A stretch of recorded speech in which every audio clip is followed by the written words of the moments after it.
ప్రతిక్షణం ప్రజా సమస్యల పరిష్కారం కోసం జనగామ న్యూస్ 9. విద్యార్థులతో పాటు తల్లిదండ్రులు మమేకమవ్వాలని నారాయణ పాఠశాల ప్రిన్సిపల్ ఫర్హానా అన్నారు. జనగామలోని నారాయణ స్కూల్లో డీజీఎం రిజ్వానా ఆధ్వర్యంలో చిన్నారులు తల్లిదండ్రులకు ఏకరూప దుస్తుల ప్రదర్శన నిర్వహించారు.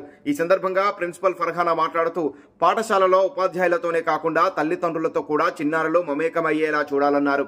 ఏకరూప దుస్తులతో తాము తల్లిదండ్రులు సమానమే అనే భావన చిన్నారుల్లో కలుగుతుందన్నారు. దీంతో వారు చదువుల్లోనూ సమాజంలోనూ చురుకుగా ప్రవర్తిస్తారని అన్నారు. ఈ సందర్భంగా విద్యార్థులకు పలు రకాల పోటీలు నిర్వహించి బహుమతులను ప్రదానం చేశారు. ఈ కార్యక్రమంలో ప్రిన్సిపల్ ఫర్హానా, ఈ kids coordinator Sirisha, vice principal Srilekha, AO Narasimhachari, ఉపాధ్యాయులు అనిత, మమత, స్వాతి తదితరులు పాల్గొన్నారు.